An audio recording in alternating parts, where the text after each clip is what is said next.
Whenever you ready. All right. So you got it online now. All right.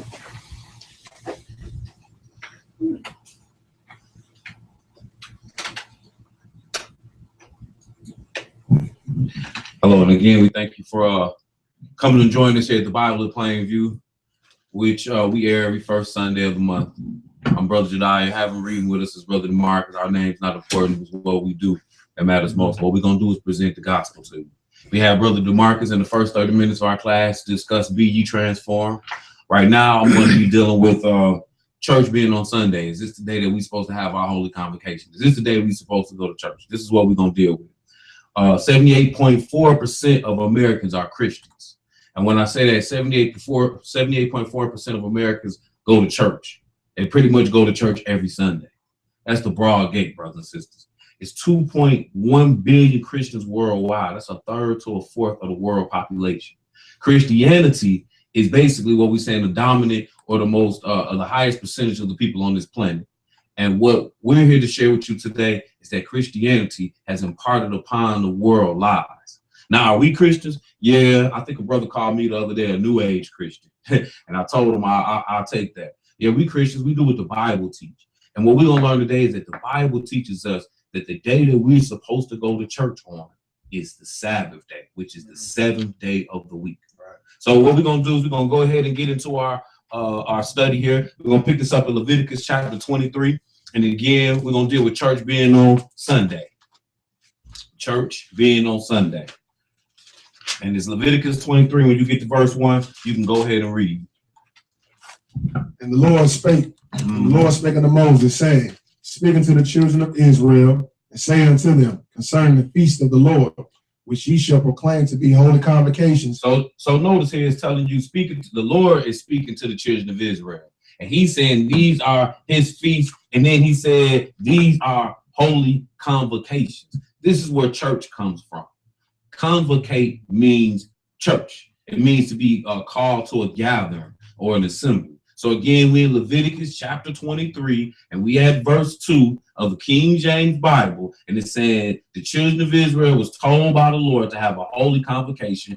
Verse 3, go ahead. 6 days shall work be done. So now he's telling you 6 days. That's Sunday through Friday. And we brothers and sisters. Go ahead. But the 7th day is the Sabbath of rest and holy convocation. So notice what he said. But the 7th day is the Sabbath of rest, a holy convocation. A lot of people will say, well, you know, I can serve God every day. I'm not arguing that. I hope you do serve God every day. In fact, if you're not serving God every day, there's a problem. But on the 7th day of the week, we supposed to be having church. That's the day you're supposed to go to church. So he said 6 days shall work be done, but the 7th day is the Sabbath of rest, a holy convocation. You should do no work therein. It is the Sabbath of the Lord in all your dwellings. Some people like to play that game. Oh, every day is a Sabbath to me. No, every day can't be a Sabbath if the Bible just said you're not supposed to do no work on this particular day. Mm-hmm. That's not making no sense, brothers and sisters. Every day is a Sabbath to you. Then that, you know what that means? That means you ain't gonna work. That means you ain't gonna eat. That means you're gonna kill yourself trying to serve God. That's stupid. Now the Lord had given us a particular day. He sanctified a particular day for us to keep his Sabbath day. All right, let's read just a little bit more. Go ahead, brother. These are the feasts of the Lord, even the holy convocations, which ye shall proclaim in their season. Go ahead. The 14th day of the first month at even is the Lord's Passover. Go ahead. And on the 15th day of the same month is the feast of unleavened bread. Keep reading. Unto the Lord.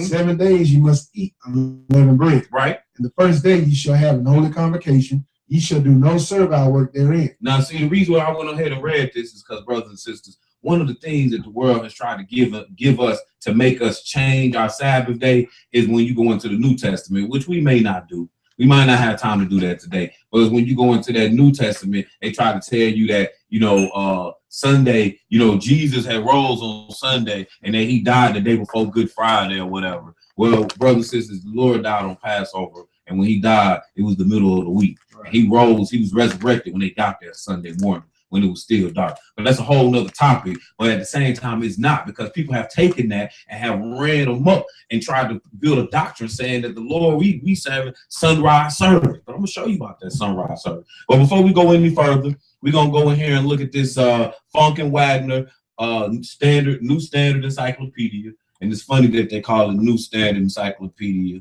because this book is copywritten in 1940, from 1931 to 1949. So it's old. I think my mama bought it at a yard sale. Volume 23. And we're going to actually look up Sunday on page 136. And that's Funk and Wagner, New Standard Encyclopedia, volume 23, Sunday, page 136. All right. So it says here, Sunday, first day of the week, observed by Christians almost universally as the holy day in honor of the resurrection of Christ. The hallowing of Sunday appears constantly as the definite law of the church beginning in the 4th century. The Emperor Constantine confirmed the custom by a law of the state. Throughout the medieval period, the authority of the church was so universally recognized that secular legislation in this regard was almost unnecessary. The Catholic Church then required and still requires abstinence from servile work on that day and the assistance at Mass of all who are not lawfully hindered. So understand what we just read to you. We just read to you Sunday. We read this out of an encyclopedia, and they tried to play you like it's the word of God. They tried to play you and say Sunday, according to the Catholic Church, is the day that they supposed to go to church. It said go to the Mass, and it's the day that they supposed to abstain from working. But that's not what we just read in Leviticus chapter 23, brothers and sisters. It did tell you Sunday was the first day of the week, though. But at the same time, we saw here that Sunday is the Saturday is the Sabbath day. So look at one more thing. Because some people like to play the game. Oh, well, we don't know, what day a week is. You know what I'm saying? Like the calendar been fooled and the week's been changed. People trying to find all kind of excuses not to do what thus saith the Lord. Straight up, because the world, thanks to Emperor Constantine, as we see, has instituted something that has been around, looks like thousands of years. That sounds like about 15 or 16,000 years. So now we're going to volume 25, same set of encyclopedias, Funk and Wagner, New Standard Encyclopedias. We're going to go to page 74 here, and we're going to look at week, W-E-E-K. Because people be trying to feel like you could change a week. So let's look at what it says here for week. Week, the period of 7 days, now in universal use as a division of time, is of Hebrew or Chaldean origin. You know what that means? That means that the same Saturday we got today is the same Saturday that the Hebrews got. Because it said it's the Hebrew or Chaldean origin. Then it goes on a little further. Originally regarded as the memorial of the creation of the world, it is obviously the most covenant division of lunar month. From the destination planets have been formed. The modern names for the days of the week: Sunday, Sol, that come from the sun god. Monday, moon, that's from the moon god. Tuesday comes from Ti. I don't know what that god is right now. I think it says Mars. Wednesday, Woden, Mercury. Thursday, Thor, everybody know him now from Marvels. That's what Thursday, or Jupiter. Friday represents Fragus or Venus, and then Saturday is Saturn. But I'm gonna tell you something real slick about Saturday though. Anybody, you know Spanish, bro? You don't know Spanish? You know what Saturday is in Spanish? Sábado. Just thought I'd run that by you. All right, so let's go back into our Bible and let's look at Genesis chapter 2, and let's start this off at verse 1, because we're going to see when the Sabbath day came. Now, we saw that the Lord had given the Sabbath day to Moses to give to the children of Israel. But why is it that he gave it to Moses to give to the children of Israel? Because it was already here from the beginning, brothers and sisters. All right, let's look at this Genesis chapter 2, verse 1 through 3. When you get there, go ahead and read. And the heavens and the earth were finished, and all the hosts of them.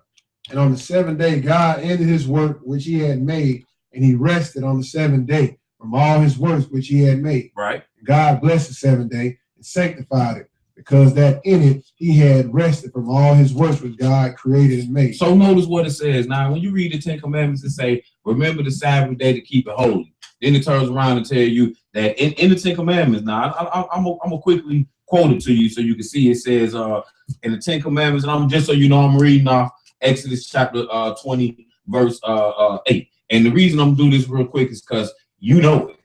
Everybody knows this is in the commandments, but a lot of times it just say, remember the Sabbath. They don't say nothing else. When you go down to the courthouse, when you go to some of these churches, they don't say nothing else. But Exodus 20, verse 8 says, remember the Sabbath day to keep it holy. 6 days shall thou labor and do all thy work. But the seventh day is the Sabbath of the Lord thy God. In it thou shalt not do any work. Thou, nor thy son, nor thy daughter, nor thy manservant, nor thy maidservant, nor thy cattle, nor the stranger that is within thy gate. For in 6 days, this is what we were just reading about in Genesis chapter 2. He say, but in 6 days the Lord made heaven and earth, the sea and all that is in them, and rested the seventh day. Wherefore the Lord blessed the Sabbath day and hallowed it. Brothers and sisters, we can't just get to picking and choosing and changing the day that the Lord said that he blessed in the 10 commandments. Of all laws are placed on this earth, the 10 commandments is the set of laws that is far more important than any other set. All right, so let's keep going into our class. Let's go over to Acts chapter 7, because we're talking about going to church. Is Saturday the right day? Is Sunday the right day? Well, we're going to prove it a little more. So first of all, our next thing we need to do is show you, when did the church start? See, a lot of people try to say, oh, the church started on the Pentecost. The day of Pentecost, what happens to be on Sunday? The day of Pentecost always falls on Sunday. If you read Leviticus 23, it says it falls the morrow after the Sabbath. All right, then you know Saturday is the Sabbath. 49 plus 1 give you 50. You start your count based off of a Sabbath. All right. So at any rate, we're going to go over to Acts chapter 7, 38, and we're going to see the origin of the church. Because this is what we're talking about. Are we supposed to be going to church on? Is Saturday or Sunday the Sabbath day? What day do we go to church? Am I wrong if I go to church on Sunday? That's the question. Acts chapter 7, pick it up at verse 38. When you get there, go ahead. This is he that was in the church in the wilderness. Oh, this was, it's talking about Jesus that was in the church in the wilderness with Moses and them. What we just finished reading about, that was the church, brothers and sisters. That started in the wilderness. See, the church didn't start in the day of Pentecost. All right, let's go back to Exodus 31 so he can show you something else about this church that started in the wilderness. And we'll make this Sabbath day, this day you're supposed to go to church, of great significance. See, this is how I'm gonna know if you serve God. Now, don't get it twisted. You could be serving God and still doing things wrong. Now, I'm not trying to tell you, oh, well, everybody who keeps the Sabbath day, they holier than thou. That's not what I'm telling you. But when we read this right here, we're gonna find out that the Sabbath day is how the Lord is gonna designate or say, oh yeah, this is my people, this is not my people. And that's a scary thing to know. Because when we were talking about that 2.1 billion Christians worldwide, shoot, I mean, the gate is narrow to get salvation today, but it might be about a good 10,000 that keep the Sabbath. That's not even a percentage, to be honest with you. So Exodus chapter 31, and we're going to pick this up in verse 12. We're going to read this from 12 through 18. When we get there, go ahead and read. And the Lord spake unto Moses, saying, Speak thou also unto the children of Israel, saying, Verily my Sabbaths shall ye keep. So this is the Lord again. He's speaking to Moses to speak to the children of Israel. And see, a lot of people want to try to tell you, oh, this is the Jews' feast. These are the Jews' law. When Paul came, he changed that stuff. We under a new dispensation. That's what these people be trying to tell you. They try to riddle you with these fables like that, right? But we're gonna see we're gonna learn even more when the Lord was giving this to the Jews, who was meant for anyway. Go ahead, keep reading. He said, the Lord spake to Moses, speaking to the children of Israel, saying, Verily my Sabbath ye should keep. Go ahead. For it is a sign between me and you. So he's saying it's a sign between me and you. This is how I know we on the same page. How long, bro? Throughout your generations. For just a couple of decades. Your generation. He's saying throughout your generations. That's right. He didn't just say to the end of the Bible was done or to the dispensations was finished. He didn't say none of that. He said throughout your generation. That means my generation still exists. And we the generation, we the children of the people of this Bible. So their generation still exists. Brothers and sisters, it's still a sign between the Lord and his people to keep the Lord's Sabbath day, the seventh day of the week. I have brought the dictionary up here. I was supposed to show you in the Webster. Saturday is the seventh day of the week. But I think we know that. But go ahead, keep reading. That you may know that I am the Lord that do sanctify you. Notice what he's saying. He said, for there's a sign between me and you throughout your generation, that you may know that I am the Lord that sanctified you, set you apart from everybody else. Just because you keep the Saturday, don't get it twisted. You go to church on Saturday, that means you're going to heaven? No, not necessarily. You still got a whole list of things that need to be done. It's still a trial of your faith. It's a tough walk. But if you ain't in the right game, brothers and sisters, you came to the wrong stadium. That's right. Right, it's baseball season. And you at the football stadium. You at the basketball game. You know what I'm saying? That's what's going on. You ain't even in the ballpark. Right. So you got to at least show up to play, and you need to do that on the Sabbath day. Right. That's right. And then you can begin to learn how to get your salvation. All right, let's keep moving a little more. Go ahead. You shall keep the Sabbath, therefore, for it is holy unto you. Everyone that defile it shall surely be put to death. Notice what he's saying. If you defile the Sabbath day, he's going to kill you. Brothers and sisters, let me tell you something. The black people in America, we wouldn't even be here in this country if we would have just took hold to this commandment. We'd still be set up as kings and priests in our land. If we would have just, that's how important, that's how detrimental it was that we couldn't keep this commandment. Notice what he said here. He said, what was we at? Verse, what did we do? 14. He said, ye should keep the Sabbath, therefore, for it is holy unto you. Everyone that defileth it shall surely be put to death. That's scandalous. That rank up there with rape. They rank up there with murder. Matter of fact, you can mess around and murder and not even get put to death. That's the crazy thing about it. You can kill somebody in the Bible and not necessarily. They got a little place where you can go to the priest die, and then you can come back. Just depends on the set of circumstances. Ain't no set of circumstances about keeping the Lord's Sabbath day. He's saying you gonna die. He even gave you an example. My man went out there, picked up sticks on the Sabbath day, and put them in the jail. They didn't know what to do with them. Next thing you know, the Lord said, crucify him. That's basically what happened. They were like stoned. Man got stoned for picking up sticks. That's a sad way to go to hell. That's what you ain't here for. Picking up sticks on the Sabbath. That's all you get. They should round a baker, so that's a bad reason to go to hell, because you can't keep the Lord's Sabbath. But go ahead, keep reading. Or whosoever do any work therein, that soul shall be cut off from amongst his people. Go ahead. 6 days may work be done, but in the seventh is the Sabbath of rest, holy to the Lord. That's right. Whosoever do any work in the Sabbath day, he shall surely be put to death. He said it twice to these folks. Keep reading to the Jews. I'm gonna show you something about what he's saying to the Jews. Go ahead. Wherefore the children of Israel shall keep the Sabbath, to observe the Sabbath throughout their generations, for a perpetual covenant. So he said that you're gonna do this as a covenant. Everybody talking about God as a covenant God, or for an agreement. This is your agreement. This is how I know. That's the first thing I ask somebody when when they get to talking about God and all that kind of stuff. I don't even ask what day they go to church. I don't go that detailed on. I just be like, what church you go to? If I hear Israel Baptist Church, I already know you ain't even took hold of the covenant. Right. You see what I'm saying? Because he's showing you the covenant deal with the Sabbath day. Go ahead and read a little more. Verse 17. It is a sign between me and the children of Israel forever. He said it's a sign between him and the children of Israel forever. Well, you might be like, well, I don't want to be an Israelite. I want to be a Christian. I don't want to be what the Hebrews was. Well, we're gonna find out about that in our next verse. Keep reading though. For in 6 days the Lord made heaven and earth, right? And on the 7th day he rested and was refreshed. And he gave it to Moses when he That's good. Let's go over to John chapter 4, verse 22 now. John 4 and 22. Because we're gonna prove something else here with you. How much time we got on, bro? John 4 and 22. John chapter 4, verse 22. And when you get to verse 22, you can go ahead and start reading. So pay attention to this now. He said that this was a covenant between the Lord and the children of Israel, right? The Jews, as we like to call them, okay? Go ahead and read verse 22, chapter 4 of John. Ye worship, ye know not what. We know what we worship. Salvation is of the Jews. Oh, wait a second. He just said salvation is of the Jews. So you need to get like Israel, brothers and sisters.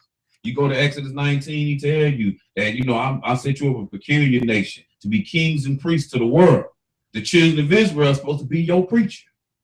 It said you in Romans, if God cast away his people, God forbid. We ask who are Israelites. So matter of fact, let's go read that real fast before we go to Ephesians. Romans chapter 9. We're going to read that real quick before we go to Ephesians. We're going to go to Ephesians next, Ephesians 4. We're going to go to this Romans chapter 9, and we're going to look at verse 4 and 5. So when you get there, go ahead. Who are Israelites? To whom pertain the adoption? So the Lord had adopted Israel.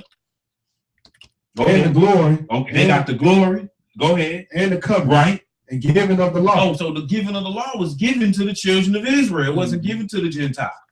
See, you hear in the Bible, whether you be Jew or Gentile, you can now be saved. I'm not saying that you can't be saved if you're not a Jew. What I'm saying, or what Jesus said, excuse me for being so bold, what Jesus said was salvation is of the Jew.